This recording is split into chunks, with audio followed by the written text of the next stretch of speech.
so at this point, I think I'm ready to bring the intake out here and mock test it up. All these go to the front. I don't use like several of them. I got the cam sensor, coolant temp, I use those. I don't use the idle air control. I do use the manifold air temp. Throttle position, I don't use that either, and fuel I am using. So really I'm not using these two.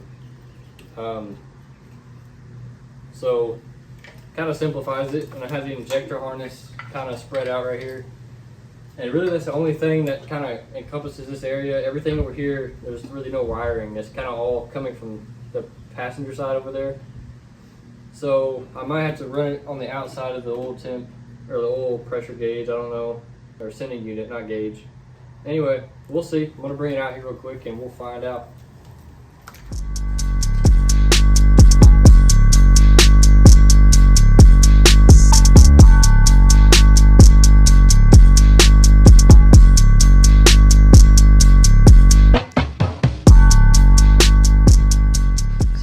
Mistaken, right now I only have 2 vacuum lines hooked up, and this is my ghetto brake booster, and I'm definitely going to be fixing that. I don't like that, and now I have an opportunity to, so I'm not going to be hooking up that now. This, I'm using the internal 1-bar map sensor on the Harley system, so this goes directly to the ECU. I had it on top where the, I guess where the PCV valve, where that normally goes in.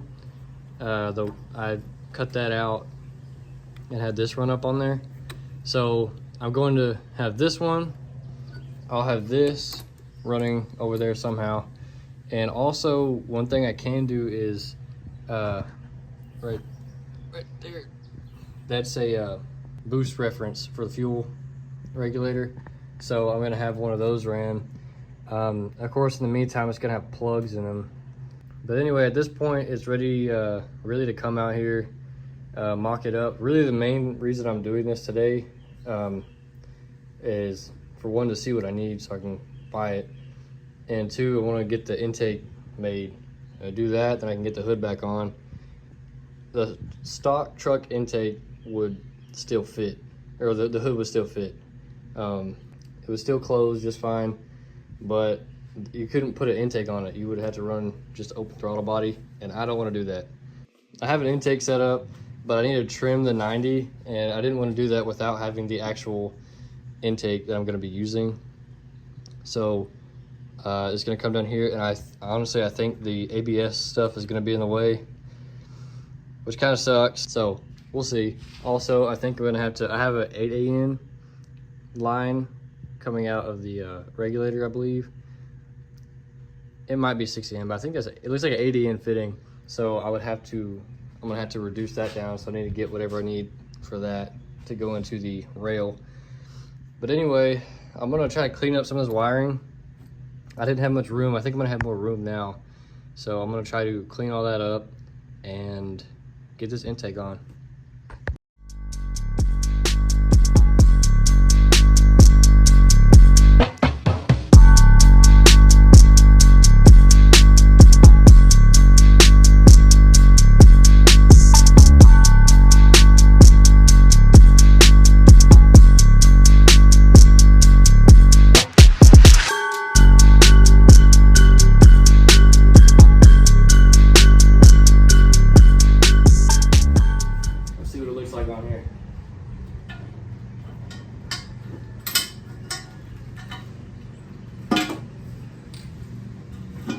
Okay.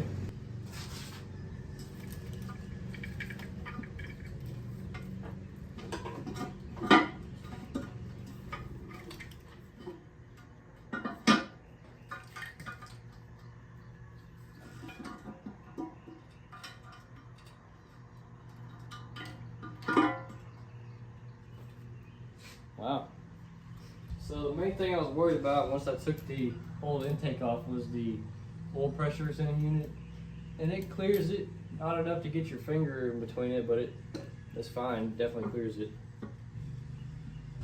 So we got, obviously we don't have gaskets in there right now, and we've got Probably wires still under it. No. So yeah, that's where it'll sit right there. Let me go ahead and put the throttle body on it. What do you say?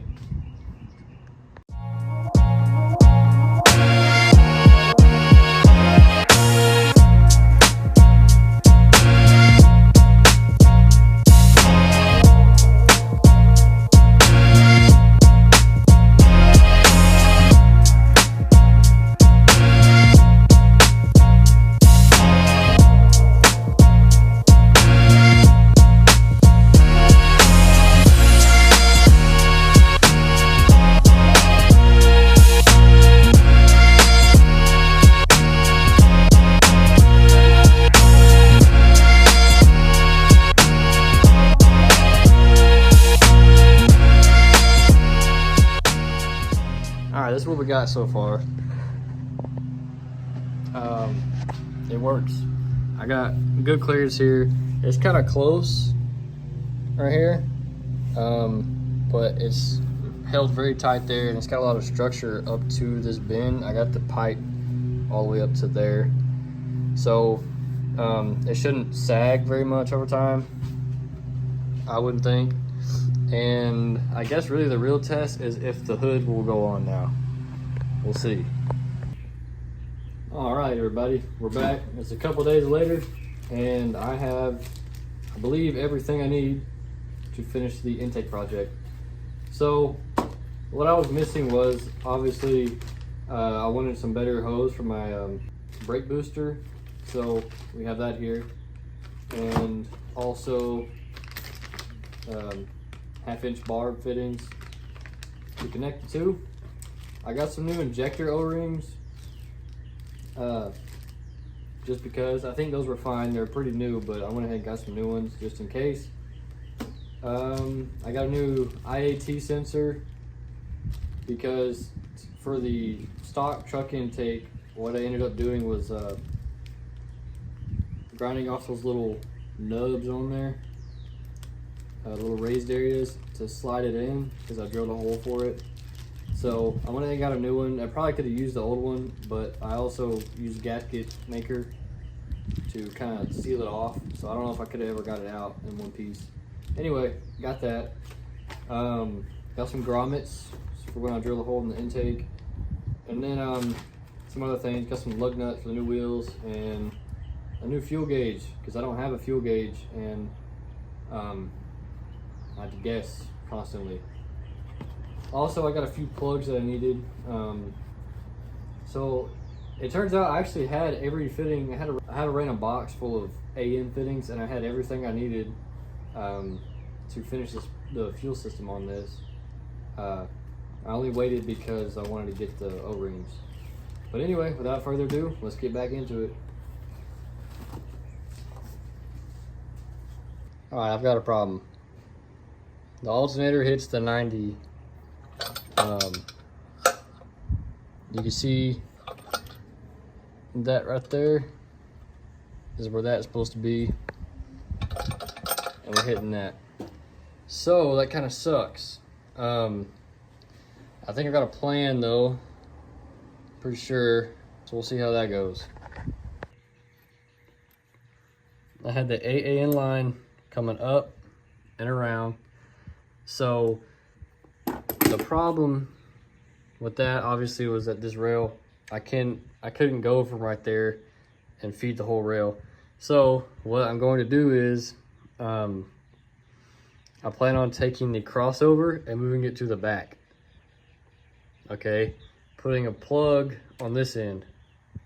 So the rail is going to get fed from this side, come around, and so I have 6A in now. So a 6A in coming out of the regulator, going across, and then when it comes over here, I haven't cut it yet because I want to get the rail mounted so I know kind of how long I want to cut it. But I have a 180 that I was using. So the 180 is gonna go right there, or however, and the crossover is gonna be in the back. So it's gonna be fed from this side, come around and deadhead there, and of course it's gonna be returning from the regulator. So, I guess now I need to get the rail mounted.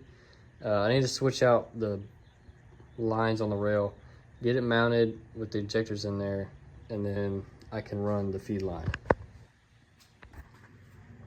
Okay, so here we are a week later, and I finally got the rail and injectors all the way on. Problems I had kind of went with the comments online, being, it's kind of hard to show you, but basically the angle of these is a little weird. Also the holes, the threaded holes were like not tapped very good. They were good threads, but they were really tight for the bolt that it came with. So I ended up getting a tap. I think it's a M6 by 125, 1.25, something of the sort. Tapped the holes a little better, and honestly I kind of tried to, I know you're not supposed to, but I kind of like angled the tap a little bit to get a better angle, because the way these lugs down here are welded on and the way it's tapped, it's not at the most ideal angle. And honestly, I don't like how the injectors, you can't really see it, but they don't sit, they're like almost against the body of it here, and there's a big gap over here. That can be good. Like, I don't know. I actually sheared every one of the O-rings the first time I put it in here. I didn't use very good grease, for one, because of what I had, and didn't work. But with that, I was also fighting I was fighting I was trying to do it with the rail, the injectors in the rail. Anyway, bad decision. So if you're gonna do this, I recommend putting the injectors in first and then fitting the rail onto it. And you can see I have these extensions, but I got it on there finally after the second set of O-rings. I hope it doesn't leak. I really do. I'm kind of worried about it. And also, if I flip it over, I don't like the way the angle is coming into the port. I guess it's not so bad looking at it like this, but I feel like it's too far recessed up in there, and it's not gonna like atomize good into the intake. I guess it would, because it's coming this way, atomizing out here. I don't know. We'll find out. My main concern is that it's gonna leak right there. In some spots you can almost see the O-ring, and I had it pushed down really good, but to get to those nuts, you almost had to pick the rail up just a tad from seated all the way down, and I think that's the biggest, I don't know, that's the main concern. I mean, the angle, that sucks. I mean, look at that. You can see it really good right there. We'll find out though. But anyway, at this point, it's ready to go. I got all the vacuum lines. This is how the rail is gonna look back here. I got everything that's threaded, sealed up. I'm only using 2 vacuum lines, brake booster and internal 1-bar map sensor from the Holley system. Got all that plugged off. So we're ready to go back on.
we are weeks later, and I realized I never filmed an outro for this video.